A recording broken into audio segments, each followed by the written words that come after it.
नमस्कार, खबरों की खबर में आपका स्वागत है। आज प्रधानमंत्री नरेंद्र मोदी की सरकार के लिए एक बहुत ही अहम दिन है, क्योंकि प्रधानमंत्री मोदी अपनी कैबिनेट का एक मेगा एक्सपेंशन करने वाले हैं और जिसको लेकर भारतीय जनता पार्टी के नेताओं के अंदर और प्रधानमंत्री मोदी की कैबिनेट में अभी जितने सारे जो मंत्री हैं, इनकी भी धड़कनें तेज है। पता नहीं इन्हें हटा दिया जाएगा, इन्हें रखा जाएगा, इन्हें प्रमोट किया जाएगा या फिर उन्हें डिमोट किया जाएगा।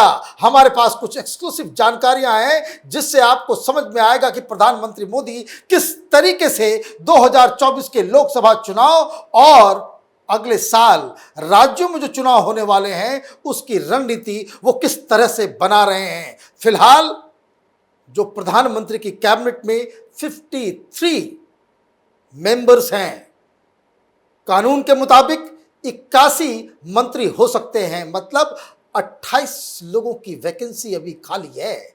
इस 28 लोगों में से किनका नाम सबसे आगे चल रहा है, जो आज के बाद जो घोषणा होगी उसमें उनका नाम आएगा मंत्रिमंडल में, उसकी कुछ डिटेल जानकारियां हमारे पास है, वो मैं आपको बताऊंगा। लेकिन जो सबसे बड़ी खबर इसको लेकर के आ रही है वो है स्मृति ईरानी को लेकर। स्मृति ईरानी ने साफ साफ कह दिया है कि वो पार्टी के संगठन के लिए काम करना चाहती हैं, वो अब मंत्री नहीं बनना चाहती। और ये रिक्वेस्ट उन्होंने प्रधानमंत्री और संगठन से ये कही है कि हमें इस मंत्री पद की जिम्मेदारी से मुक्ति दी जाए।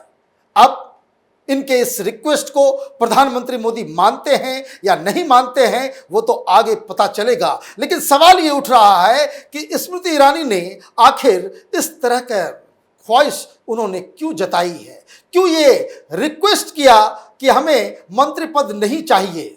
दरअसल इसके पीछे की कहानी बहुत ही सिंपल है। वो सिंपल बात यह है कि पहली बार कांग्रेस पार्टी का कोई प्रधानमंत्री का उम्मीदवार, जो कांग्रेस पार्टी जो इतने सालों से देश के ऊपर राज करती आई, अपने ही गढ़ में रायबरेली हो या अमेठी हो, वहां आपने राहुल गांधी को हराया। तो ये एक बहुत बड़ा पॉलिटिकल इवेंट था। आज तक इस तरह की खबर नहीं आई होगी कि कांग्रेस पार्टी का अध्यक्ष ही प्रधानमंत्री का उम्मीदवार ही अपना चुनाव हार गया हो। दरअसल स्मृति ईरानी को यह उम्मीद थी कि इस तरह के, जिसको कह सकते हैं कि जायंट किलर को, उनको एक पुरस्कार इसके लिए मिलेगा, कोई कैबिनेट बर्थ मिलेगी उसको फुल, जिसको कह सकते हैं कि जब पिछली बार 2014 में उनको मंत्री पद पे बिठाया गया था तो उन्हें एचआरडी मिनिस्टर बनाया गया था, जो बहुत ही बड़ी एक अहम जिम्मेदारी होती है।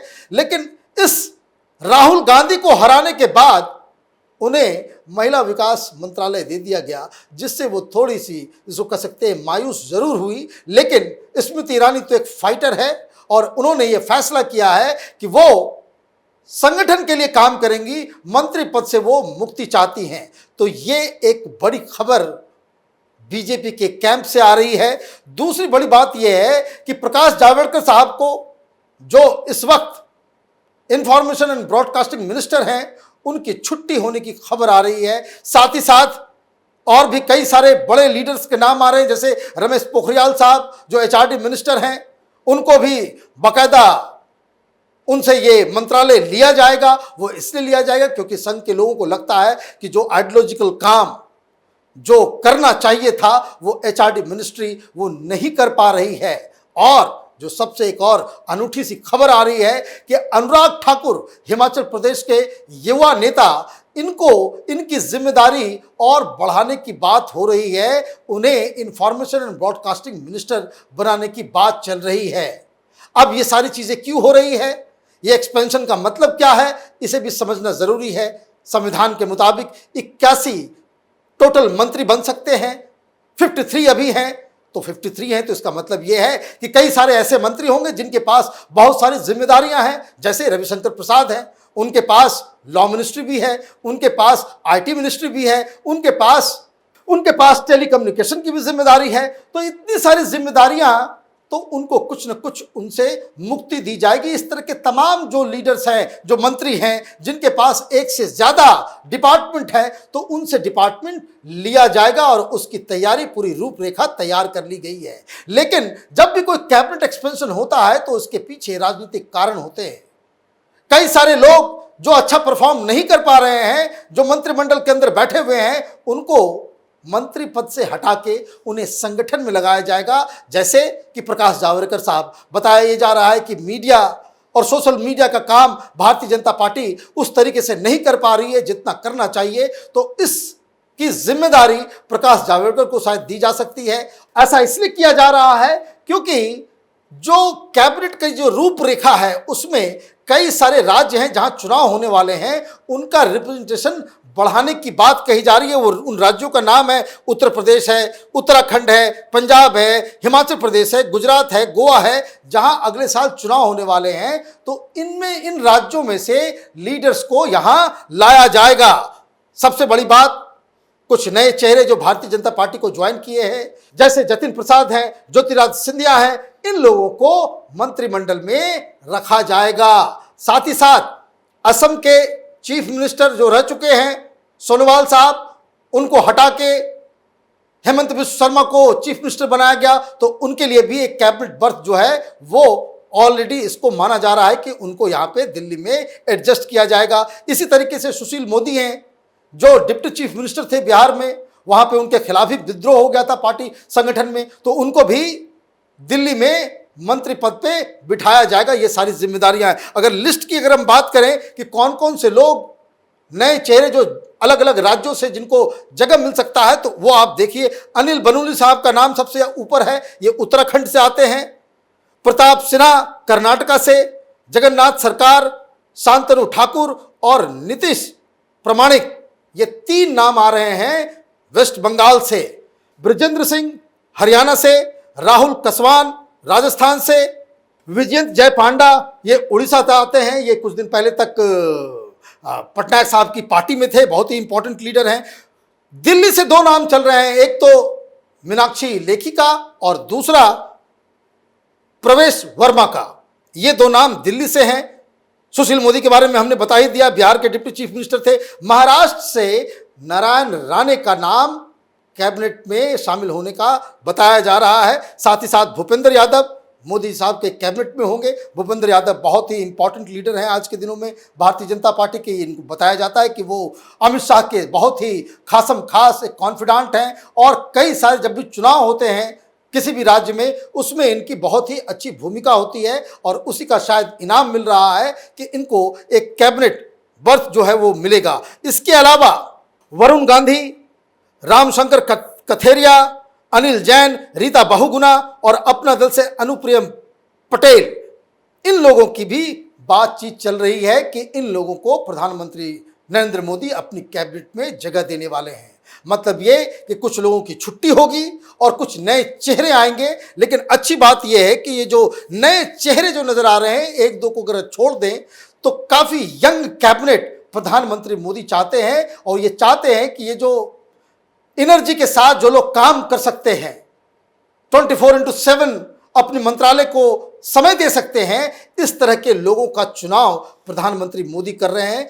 बैठकें कई बार हो चुकी हैं, प्रधानमंत्री हर मंत्रालय, हर मंत्री के कामकाज का एनालिसिस कर चुके हैं। इसके अलावा ये तो भारतीय जनता पार्टी के अंदर और जो संगठन में जो फेरबदल होने वाला है उसके बारे में हमने आपको बताया। कई सारे नए चेहरे को पार्टी के अंदर जो अभी मंत्री हैं उनमें अलग अलग जिम्मेदारी दी जाएगी, ऐसी खबर है, और इसलिए एक्सपेंशन किया जा रहा है। साथ ही साथ जो एक इम्पॉर्टेंट जो इस कैबिनेट एक्सपेंशन का एलिमेंट है, वो एलिमेंट है कि किस तरीके से जो अलायंस पार्टनर्स हैं उनको जगह दी जाएगी।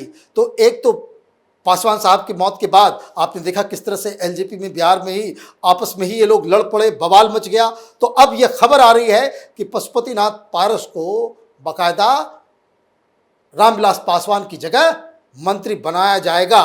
तो ये एक खबर, एक इसको कह सकते हैं सेटबैक है चिराग पासवान के लिए। अगर ये सारा बवाल वो बिहार इलेक्शन के दौरान नहीं करते, वो एनडीए से अलग होकर के चुनाव नहीं लड़ते, तो आज शायद उनका भी नाम इस लिस्ट में होता। लेकिन पार्टी छोटी है, एक ही व्यक्ति को ये पद दिया जा सकता है, तो वहां पे पशुपतिनाथ पारस जो है वो बाजी मारते हुए नजर आ रहे हैं। जेडीयू की तरफ से जैसा कि हमने बताया था कि किस तरीके से नीतीश कुमार ने प्रधानमंत्री से मिलके वो बार्गेनिंग कर रहे हैं, वो ये चाह रहे हैं कि 2 कैबिनेट और एक मिनिस्टर ऑफ स्टेट का पद उनको चाहिए, संख्या भी अच्छी खासी है जेडीयू एमपीज की।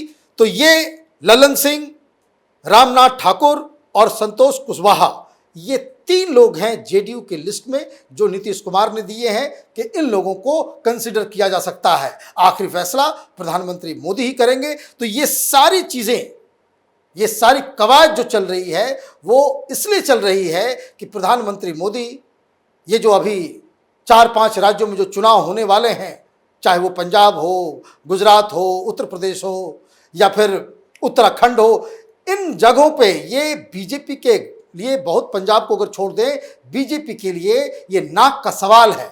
जिस हिसाब से बंगाल में गलतियां हुई, इलेक्शन के बाद भी जो गलतियां हुई, उस तरह की गलतियां ना दोहराई जाए और सरकार के साथ साथ जो पार्टी संगठन है वो मजबूती से जमीन पे काम करे, उसकी तैयारी ये चल रही है। आज प्रधानमंत्री मोदी इन सब के ऊपर फैसला सुनाने वाले हैं। हालांकि प्रधानमंत्री मोदी के बारे में यह कहा जाता है कि प्रधानमंत्री मोदी तो बड़े ही अनप्रेडिक्टेबल हैं, वो कब क्या फैसला लेते हैं इसके बारे में कहना बड़ा मुश्किल है। देखिए किस तरीके से उत्तराखंड में कई सारे नाम चल रहे थे, मुख्यमंत्री उसे बनाया गया जिसके बारे में कोई किसी ने सुना नहीं था। तो अब ये फैसले की घड़ी है। प्रधानमंत्री मोदी हर साल जब वो मुख्यमंत्री हुआ करते थे तो वो हर साल कुछ न कुछ अपने कैबिनेट में बदलाव किया करते थे। वो लगातार अपने मिनिस्टर्स के ऊपर नजर रखते हैं कि कौन कितना काम कर रहा है, किसे प्रोत्साहित करना है और किसे सबक सिखाना है, वो अच्छी तरीके से जानते हैं। तो हमें भी इंतजार है, जिस तरह से पूरा देश इंतजार कर रहा है कि प्रधानमंत्री मोदी के जो ये मेगा एक्सपेंशन हो रहा है उसकी घोषणा कब होती है। आप देखते रहिए कैपिटल टीवी। हमारे वीडियोस को लाइक कीजिए, शेयर कीजिए और हमारे चैनल को सब्सक्राइब कीजिए। धन्यवाद।